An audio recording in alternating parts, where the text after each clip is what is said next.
All right, I have Justin Wexler here with us today. Justin is the founder of Forge Again Records and operator. You're a member of the band Engines from the Chicago area, and then also a part owner of X-Ray Arcade down in Cudahy. So you have been very busy. To say the least, yeah. Even during the pandemic, keeping myself very busy. So I guess we can start on Engines, which is your current band. You were current-ish. So we're sort of on the nothing happening at the moment. Obviously, like every band, but yes. We put out that last record last summer when our guitar player was moving to Atlanta. So when he moved, the thought was kind of like, all right, well, let's sort of the end of the band. Let's get this last recording in and, just get it done. Mm-hmm. And then after he moved, we're like, okay, let's put this record out. Let's get it out in the world and play a couple shows.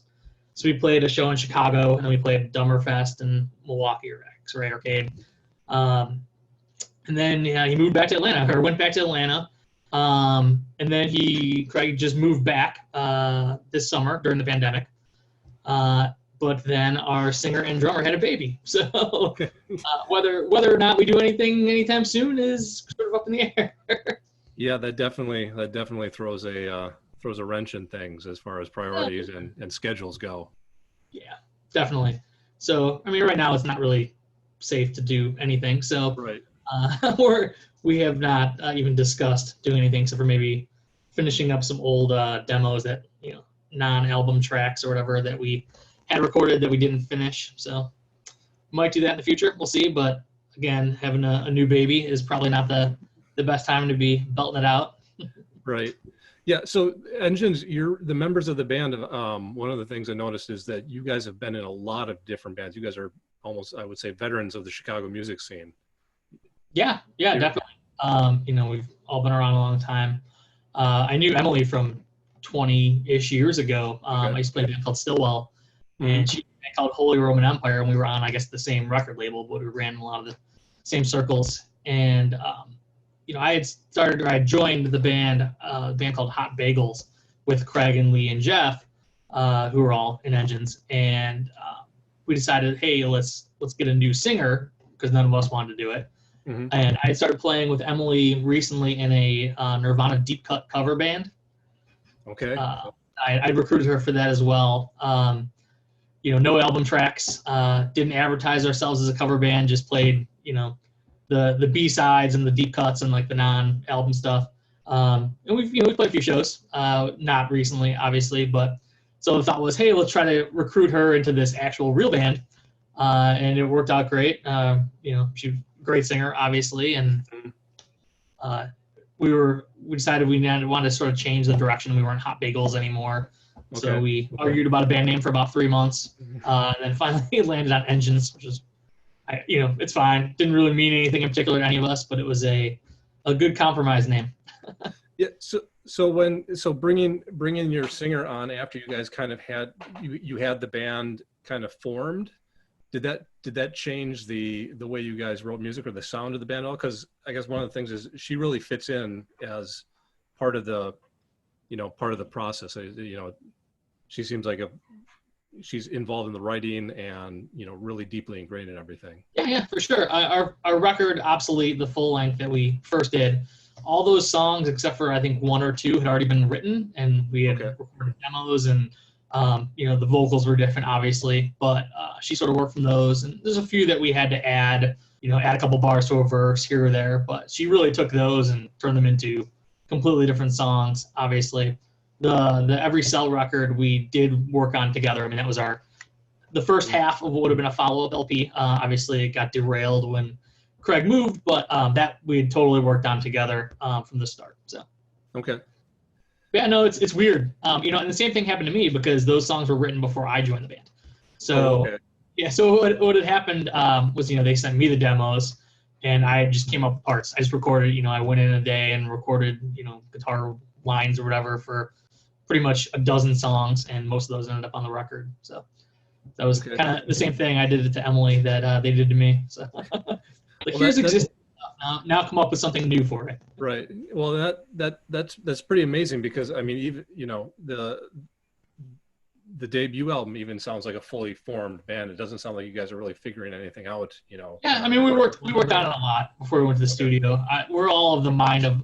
I know a lot of bands will like go to the studio and experiment on stuff. We were pretty focused. We had 16 songs we were planning to record in 2 days.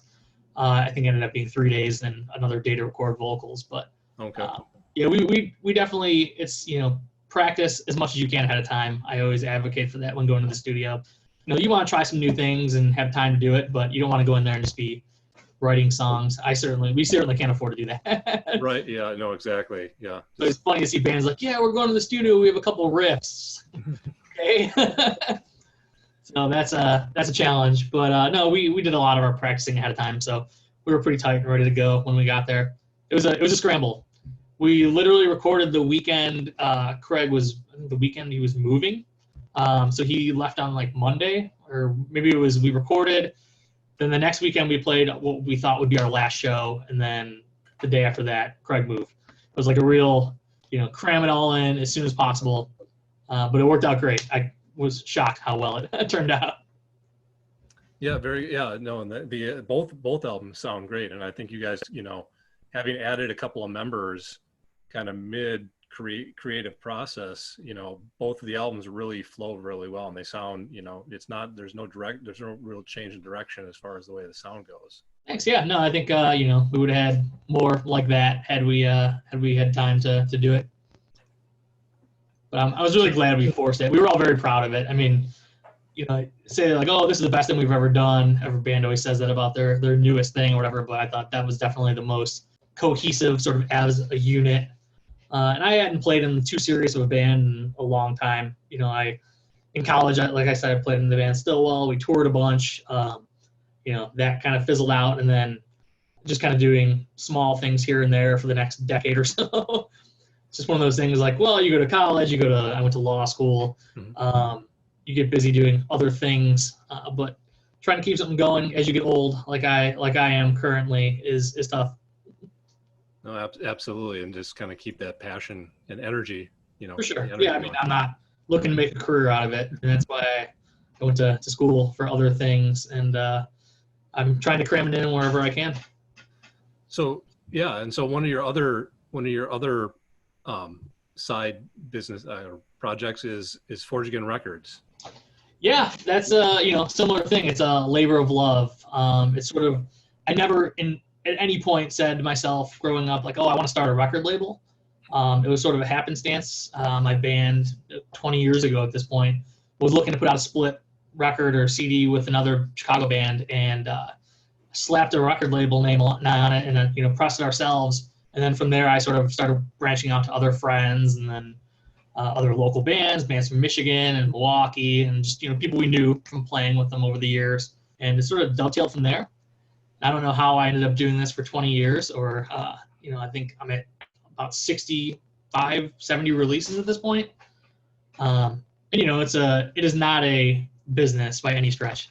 Okay. It's technically a business, but not one of those ones that makes you money or that supports itself. It's more of a you know, contribution to the arts, you could say. Right. No, yeah, and talking to a couple of other you know, friends of the Shape of Rock who you know, run a label up here, AAA Industries. Yeah, it's definitely, you know, I think very hard to run a small label and actually make money. Oh, for sure. Yeah, I mean, it's, you know, the question is, what do you see it as? Do you see it as contributing to the world, you know, trying to create art and help spread the word about bands, or do you see it as like, I'm going to make money off this? And really, you can't. It's hard to pick both, right? You have to pick one or the other. If you want to succeed, it's really hard to just put out stuff just, you know, that you like.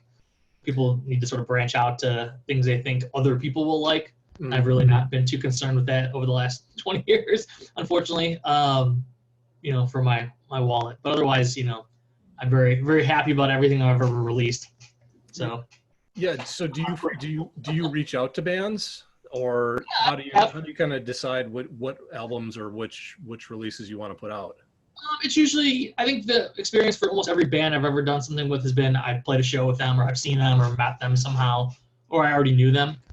There's one or two where like I didn't really know them, but it came from some other band I knew, you know, like a friend of friend thing.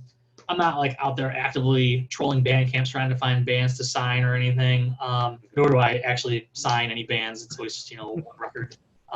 Do whatever you want, handshake type deal.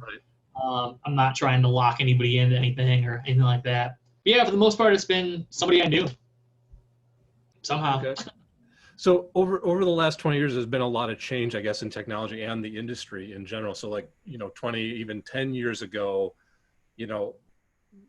the internet was a lot younger, and, bands kind of gravitated towards labels to help them with the distribution and with the press and a lot of that. How has that, I guess, changed, as far as running a label for you? A lot of up and down, right? I think the direction of labels has definitely changed. So when I first started in 2000, nobody wanted vinyl. You'd go to a show and a band would be selling their CDs for $10 and their records for $7 or $8. Bands couldn't give it away. Most labels didn't want to do it at all. I felt differently. I always wanted to. I think in some genres like hardcore, it's always sort of been around. But, the vinyl boom really didn't kick off until probably, 8 years ago? And now it's just crazy. Nobody even thinks about doing a CD. Everyone only wants vinyl. And, of course, it's gotten more expensive. It's sort of blown up in a weird way.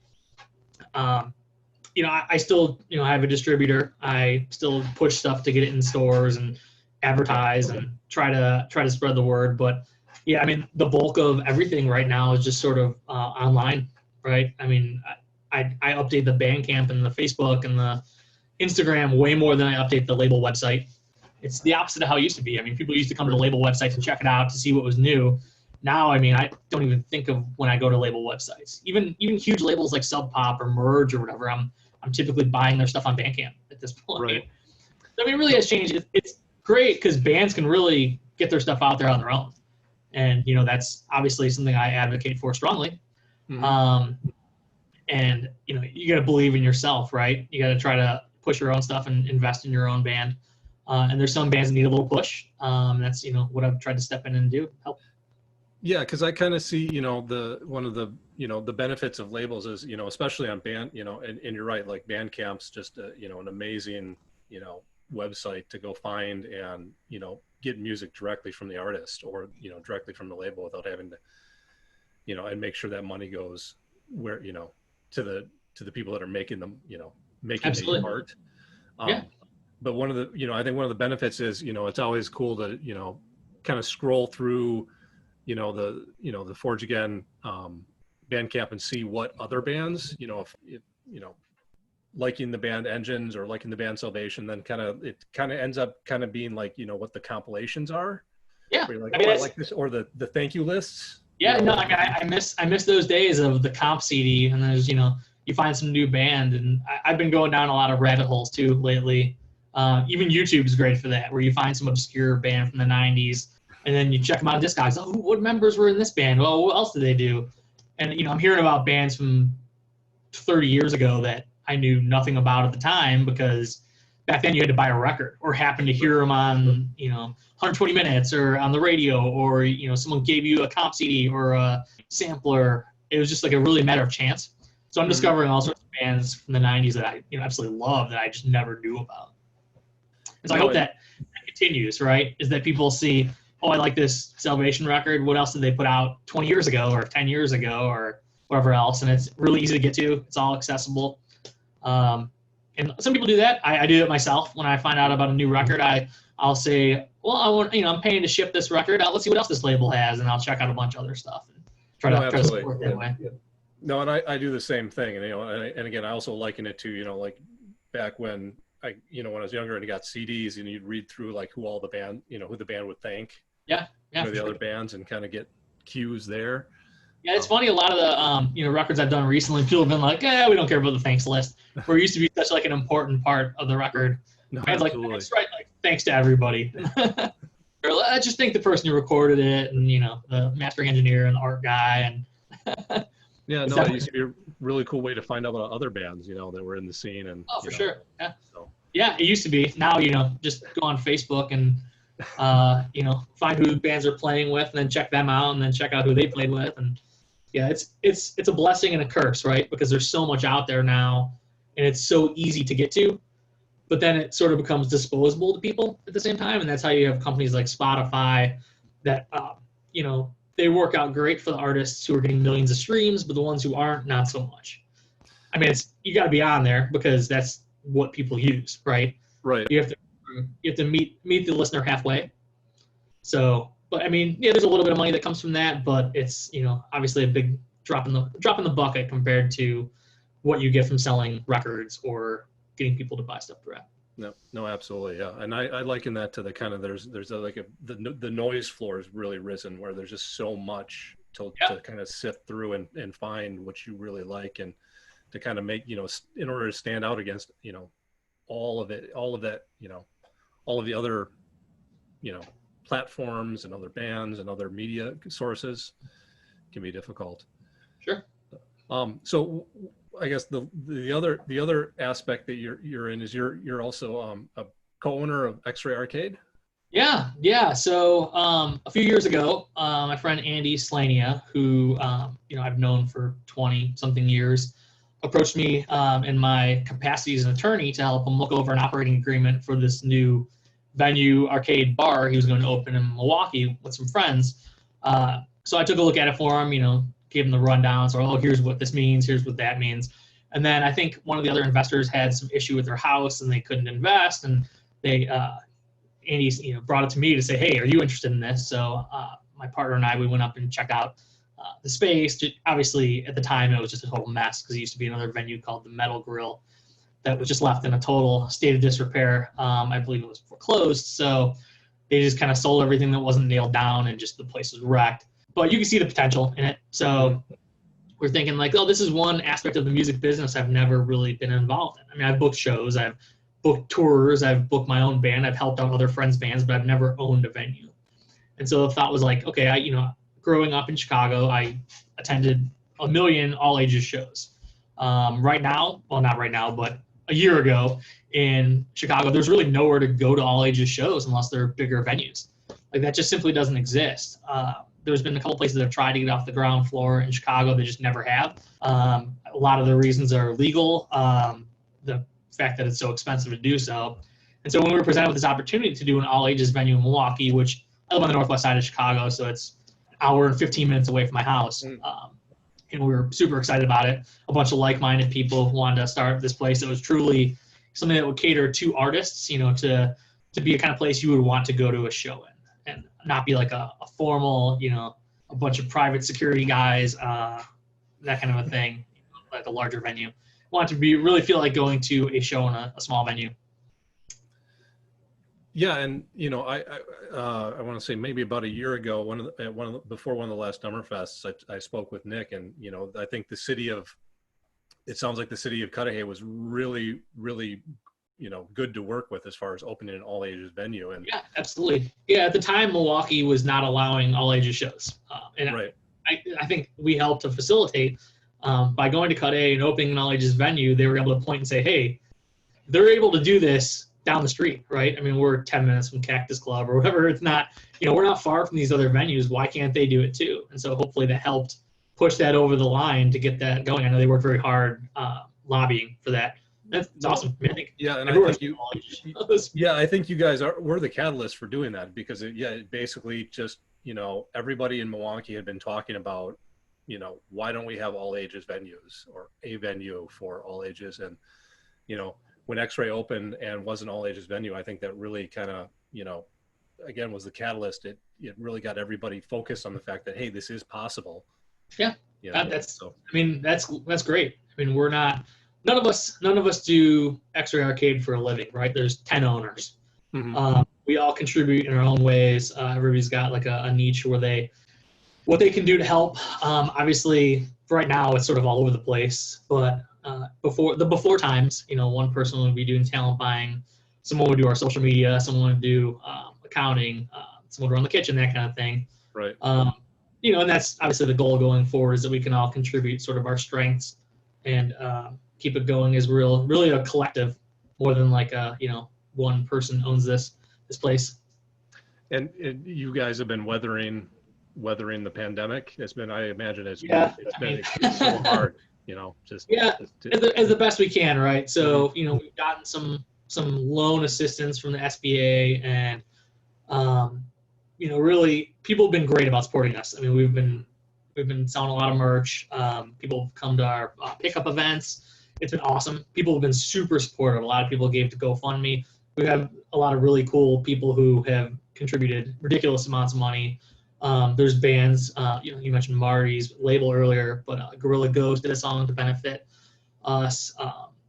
There was a song from Dead to Fall that, we split the proceeds. There's a song from band Something to Do. A lot of local people have really embraced us. And, we were open for a year before this happened. I mean, that was it. So the fact that this many people have been stoked about it is awesome. I mean, it feels very good that people have, felt part of a community in a very short time.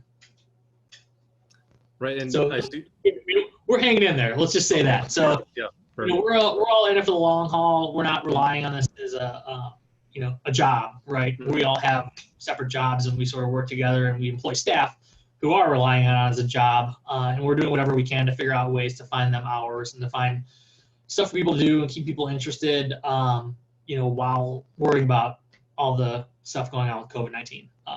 That ultimately we don't want anybody getting sick at our venue, especially our staff, the talent who perform, and the fans, right? We don't want anybody feeling like it's an unsafe place. We want to absolutely keep it as safe as possible, giving people something to do. So it's been tough. We've been able to utilize our patio this summer, but again, that's, pretty laid back, pretty chill. We're not having any big events or big gatherings. We're not trying to do shows. We need some help. I would encourage everybody, there's a change.org petition going around. I'm sure you've mentioned it. I'm sure everybody's mentioned it, for the state of Wisconsin to try to get some of the CARES Act funding directed towards all of the Milwaukee and Wisconsin venues. And hopefully that'll happen, and hopefully everybody will get some sort of relief, because we're sort of up a creek without a paddle at this point. Right. And it's not just venues, it's restaurants, it's bars, it's any kind of business, any person, right? Right. Any employee of any places that's either furloughed or laid off or simply can't find work. I mean, we're all just kind of stuck. So like everybody else, we need some help from our very wealthy federal government or our almost as wealthy state government.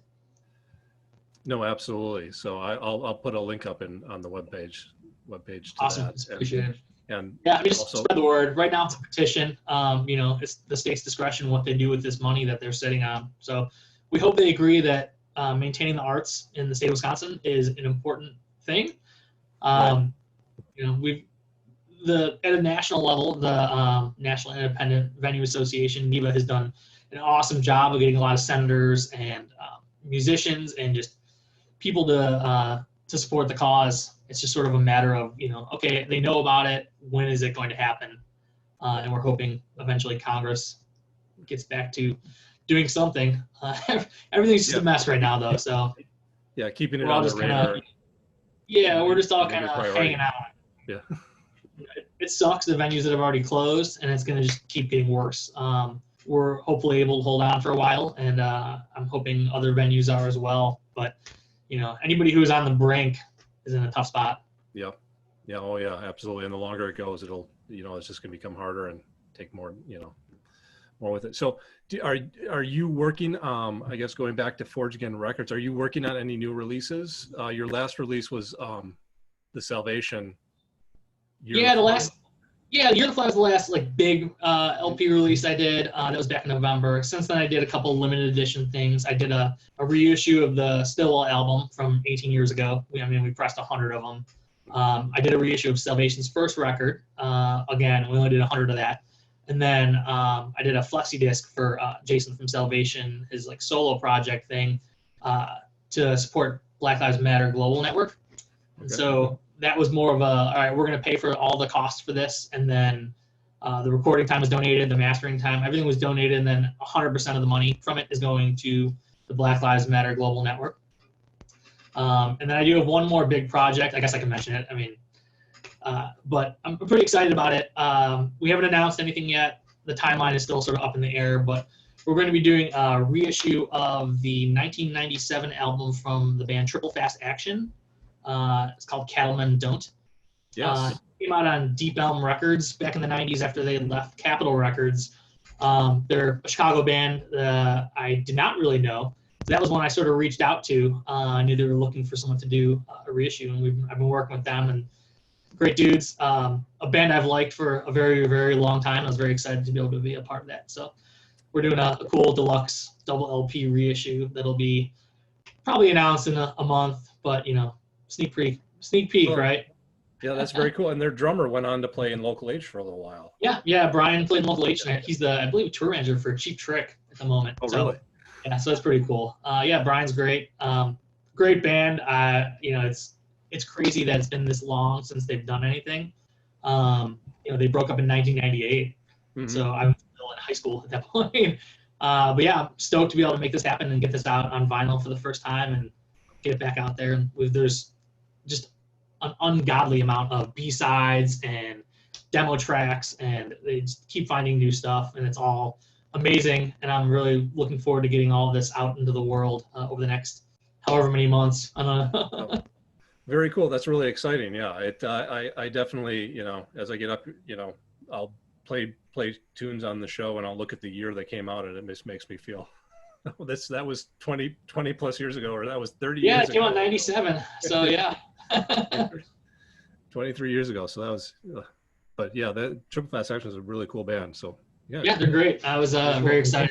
Hopefully a couple other 90s releases that I have my eye on of stuff that just has never been on vinyl, or like bands that are lesser known but awesome bands that I think would be cool to get out there in the world.